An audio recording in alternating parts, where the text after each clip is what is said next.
Hello friends, welcome to our YouTube channel. In this video lecture, today we will learn present perfect continuous tense. Already we have completed simple present tense, continuous present tense, present perfect tense, and now it is the last type of present tense. Before starting the lecture, I would request to all of you that after watching the video, don't forget to like and share the video, and please subscribe the channel also. So let's start. Present perfect continuous tense.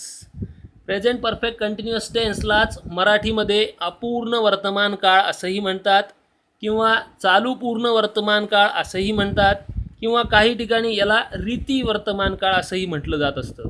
त्याचा formula काय? Let's see the formula of present perfect continuous tense. Formula is subject plus have has plus with plus been plus verb I N G plus object. S stands for subject. सब्जेक्टच्या नंतर have has हे helping verb म्हणून लावायचे, त्याला पुढं been लावायचं, नंतर main वर्बला आय एन जी आणि त्याला ऑब्जेक्ट. हा झाला formula. So it was the formula of present perfect continuous tense. तर याच्यामध्ये बघायचं आहे की सब्जेक्टमध्ये आता आपल्याला हॅव बीन कुठे लावायचं आणि हॅज बीन कुठे लावायचं. याआधी आपण हॅव आणि हॅज कुठे लावायचं शिकलेलो आहेत, त्याचप्रमाणे हॅव बीन आणि हॅज बीनचा सुद्धा वापर असतोच. तर आय, यू, वी आणि दे हे जर सब्जेक्ट असतील तर त्यांना हॅव बीन लावायचं आहे, आणि ही, शी, इट, राम, डॉग किंवा एखाद्या मुलीचं नाव, आणखी एखाद्या प्राण्याचं नाव हे सब्जेक्ट जर असतील तर त्यांना हॅज बीन लावायचं आहे.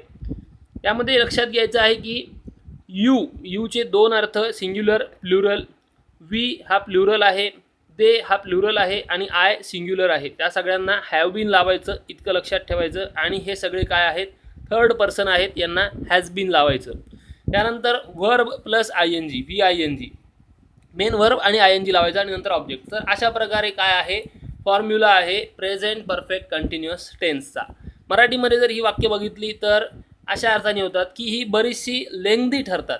म्हणजे लांबलचक वाक्य बनतात. त्यामुळेच बऱ्याच प्रमाणात का होईना मराठीमध्ये बोलताना हा जो टेन्स आहे याचा वापर थोडा कमी प्रमाणात होतो. पण तरी बघूया.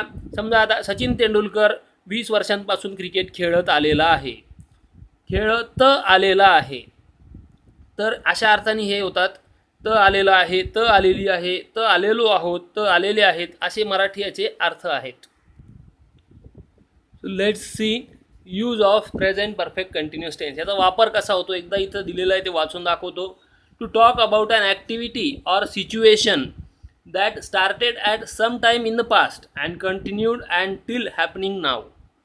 तर एखादी घटना जी पास्टमध्ये केव्हा तरी चालू झालेली आहे आणि ती कंटिन्यू आताही चालू आहे आणि आताही टिल हॅपनिंग नाव, ती भूतकाळात केव्हा तरी सुरू झालेली आहे, ती चालूसुद्धा होती आणि अजूनही चालू आहे, अशी एखादी घटना असेल, अशी एखादी कृती असेल, त्यावेळेस आपण कोणता टेन्स वापरत असतो तिचं वर्णन करण्यासाठी that time we use present perfect continuous tense. To talk about an activity or situation that started at some time in the पास्टमध्ये कधीतरी चालू झालेली आहे, and continued until it is happening now, continue चालू आहे आणि अजूनही घडत आहे, अशा घटनेच्या वेळेस आपण काय करतो? प्रेझेंट परफेक्ट कंटिन्युअस टेन्सचा वापर करत असतो.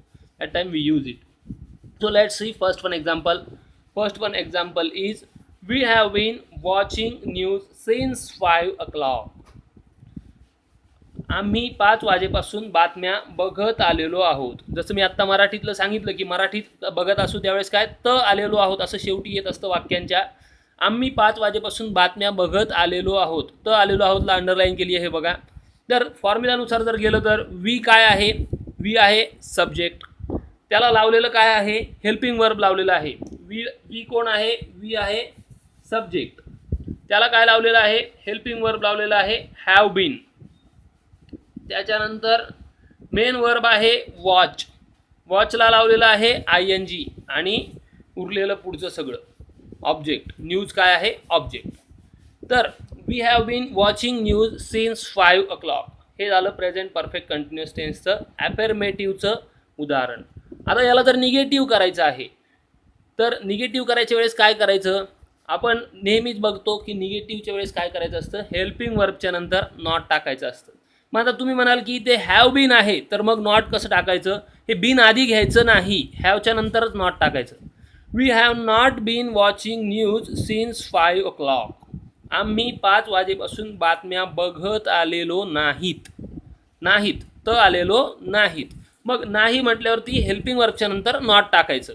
बीनच्या आधी हॅव आणि बीनच्या मध्ये नॉट टाकायचं, नाही तर हॅव बीन नॉट असं म्हणायचं नाही. तसं म्हणलं तर वाक्य चुकीचं ठरतं. So it was a negative example. हे निगेटिव्ह होतं. ॲफर्मेटिव्ह झालं, निगेटिव्ह झालं. त्यानंतर ॲफर्मेटिव्ह क्वेश्चन बनवायचं आहे. ॲफर्मेटिव्ह क्वेश्चनच्या वेळेस आपण बघतो की हेल्पिंग वर्बनी सुरुवात करतोय. हेल्पिंग वर्ब घेतलं. आता ॲफर्मेटिव्हचा क्वेश्चन म्हणायचं, हेल्पिंग वर्ब घेतलं, हॅव पहिले घेतलं. हेल्पिंग वर्बच्या नंतर सब्जेक्ट घेतला, सब्जेक्ट आहे वी. मग नंतर बीन लावायचं आहे. हॅव बीन वी नाही करायचं. Have we been watching news since 5 o'clock. आम्ही 5 वाजेपासून बातम्या बघत आलेलो आहोत काय. तर इथं शेवटी पण प्रश्नाकडे बघा. आणि सुरुवात कशाची करायची आहे. ॲफर्मेटिव्ह क्वेश्चन आहे. सुरुवात त्याची हेल्पिंग वर्बने करायची, नंतर सब्जेक्ट घ्यायचा आणि पूर्ण सगळं तसं आणि शेवटी क्वेश्चन मार्क. तो इट वॉज ॲफर्मेटिव्ह क्वेश्चन. त्यानंतर निगेटिव्ह क्वेश्चन. तर ह्याचा निगेटिव्ह क्वेश्चनच्या वेळेस पुन्हा बघा. आता हॅव वी नॉट बीन असं दिलेलं आहे. हॅव वी नॉट बीन म्हणजे सुरुवात निगेटिव्ह क्वेश्चनची सुरुवात पण हेल्पिंग वर्बने, नंतर सब्जेक्ट घेतला आणि नंतर नॉट लावला आणि नंतर बीन लावलेलं आहे. त्यामुळे हे काळजीपूर्वकपणे बघायचं आहे. Don't forget this, remember. आता हे लक्षात घ्यायचं आहे. Have we not been watching news since 5 o'clock. आम्ही 5 वाजेपासून बातम्या बघत आलेलो नाहीत का. तर नॉट कुठे लावायचं आहे हे लक्षात ठेवायचं. आणि निगेटिव्ह क्वेश्चन आहे. सुरुवात हेल्पिंग वर्बने, त्यानंतर सब्जेक्ट आणि नंतर नॉट टाकून पूर्ण प्रश्न जसाच्या तसा आणि शेवटी क्वेश्चन मार्क. हे लक्षात ठेवायचं आहे. Let's see one more example. Ram has been telling story to students. आता सब्जेक्ट कोण आहे. राम कोण आहे. सब्जेक्ट. हॅज लावलेलं आहे त्याला. हॅज बीन हे काय आहे. हेल्पिंग वर्ब लावलेलं आहे. हॅज बीन आहे हेल्पिंग वर्ब. त्याच्यानंतर टेल म्हणजे सांगणे, हे आहे मेन वर्ब, त्याला लावलेलं आहे ING. नंतर ऑब्जेक्ट काय आहे. Story. Ram has been telling story to students. Ram विद्यार्थ्यांना गोष्ट सांगत आलेला आहे.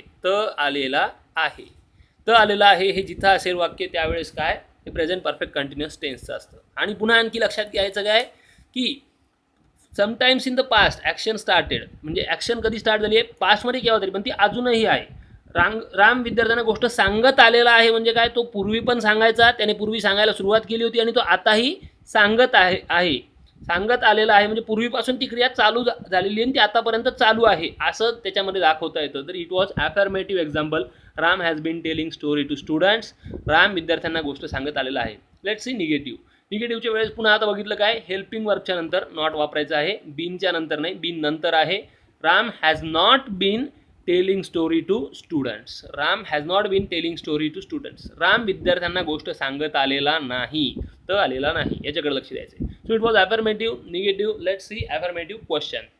ॲफर्मेटिव्ह क्वेश्चनच्या वेळेस पुन्हा लक्षात घ्यायचं की हेल्पिंग वर्ब पहिले घ्यायचं, नंतर सब्जेक्ट घ्यायचा, सब्जेक्टच्या नंतर पुढचं सगळं बीन लावायचं आहे आणि नंतर मेन वर्ब त्याला ING आणि पुढचं सगळं आणि question mark. Has Ram been telling story to students. Ram विद्यार्थ्यांना गोष्ट सांगत आलेला आहे का. तर इथं आलेला आहे का लक्षात घ्यायचं. आणि सुरुवात हेल्पिंग वर्ब, नंतर सब्जेक्ट आणि नंतर पुढचं सगळं. Okay. It was affirmative. Next negative question. Negative क्वेश्चनच्या वेळेस पण तसंच हेल्पिंग वर्ब आधी, नंतर सब्जेक्टच्या नंतर नॉट आणि नंतर बीन. हे लक्षात ठेवायचं सुरुवातीचं आणि पुढचं सगळं सारखंच असणार आहे. शेवटी फक्त क्वेश्चन मार्क द्यायला विसरायचं नाही. राम विद्यार्थ्यांना गोष्ट सांगत आलेला नाही का. Has Ram not been telling story to students. इथे लक्षात घ्यायचं नॉट कुठे लावायचं आणि क्वेश्चन कसा बनवायचा. आता ह्या टेन्समध्ये बऱ्याचदा सिन्स आणि फॉर हे वापरलं जात असतं. तर आपल्याला बघायचं आहे की सिन्सचा यूज कुठे होतो.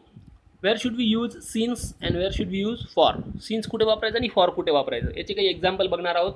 तर एक लक्षात घ्यायचं की सिन्स जर निश्चित काळाचा उल्लेख केलेला असेल त्या वाक्यामध्ये तर आपण सिन्सचा वापर करणार, आणि निश्चित काळाचा उल्लेख केलेला नसेल, अनिश्चित काळाचा उल्लेख असेल तर फॉर वापरणार. एक्झाम्पल बघूया.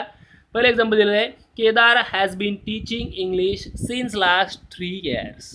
केदार गेल्या 3 वर्षांपासून इंग्रजी शिकवत आलेला आहे.